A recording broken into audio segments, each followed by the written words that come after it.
Good morning. So, meron po tayong pinamili this morning. So, check natin kung magkano yung napamili ng aking anak today. Kasi na yung resibo ay ito. So, malapit lang kasi dito yung wholesaler na binibilhan namin. So, ito siya. Ay, nakaabot siya ng 933 kasi may dalawang Mountain Dew doon sa labas at saka Royal na swak to. Thank you so much for my channel. God bless everyone. So, update tayo sa presyo ng Royal yung mga Coke na swak to is 162 dito sa amin, and then yung Mountain Dew na plastic is 215 yung mismo size yun. So, yun na po. Tsaka, binigyan ko siya ng 1,000. So, ito yung napamili. So, 556 yung grocery at saka yung is yung soft drinks, nakabot siya ng 933. So, yun.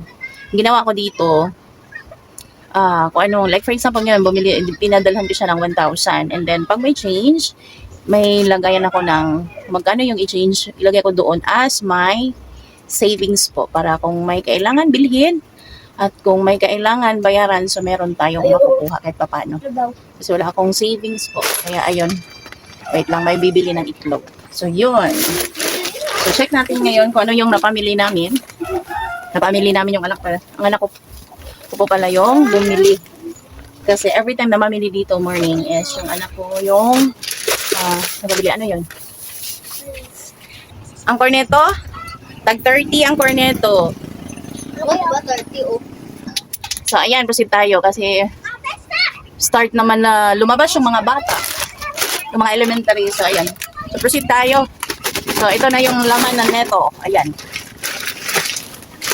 So, meron tayong Champs cheese ring, dalawa. Ayan. Then, meron tayong inihaw na bangos. Meron pa, sabi ko, wag kang bumili ko nung meron pa. So, ayan, dalawa. Wala talaga, meron na naman, walang hangin. So, wala na tayong ginansya nito. Okay lang sana kung sa tawag nito, sa mga groceryhan. Kasi, pwede natin isauli. Ay, nito kung pwede masauli sa kanila kasi may bio man kasi yan. Ayan, di ba? Pag ganyan, is pwede isauli kasi walang hangin. I remember last time, yung sa, tawag nito, doon sa grocery is, pag once ganyan na walang hangin yung chichirya, pwede mo siya isauli. And, yung amount, kung magkano yung isauli mo, malagay doon sa coins. Okay. So, meron tayong fish dalawa. Meron tayong bread pan, then ito dalawang panty, dalawang Pier 28, merong dalawang Oishi, then funky ulit yung ganito. So, ano pa ba? Ayun, ito cracklings, yun. Kasi marami nang kulang sa harapan. Tingnan natin kung kulang ano. So, ito yung ano namin, harapan. Paggabi kasi, ayan, may mag-inuman or sa isang pamilya, pagtapos kain, tingin-tingin ng movie or mag-cellphone po tayo. Ayan, so, sellable yung mga chichirya natin paggabi. So, balik tayo. Kung ano yung ano dito. Balik tayo, guys. So, merong Dewy Donut.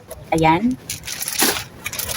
Sabi ko Oreo, siguro walang Oreo, kaya ayan, ito yung Chocomocho.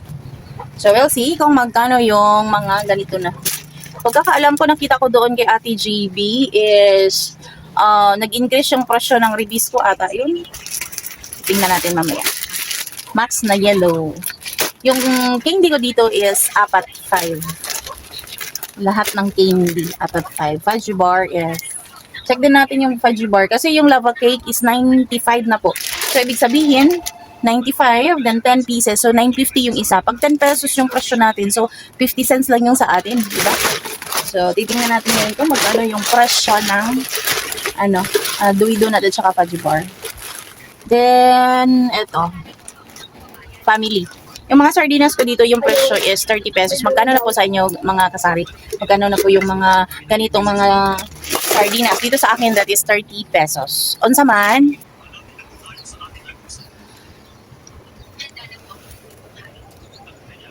So, ayan, hanggang dito lang siguro guys. So, thank you so much sa ating mga new viewers, sa ating mga silent viewers, sa mga subscribers natin. Thank you so much. At saka sa mga, sa lahat ng mga friends natin dito sa YT. Thank you so much sa mga support na binigay nyo sa akin. At saka sa mga kasari natin dyan na until now, dyan pa rin kayo. Thank you so much guys. And hanggang sa muli. And thank you sa mga support na binigay nyo sa akin. And shout out po sa inyong lahat. And have a good day and happy Monday everyone. See you to my next vlog and bye bye.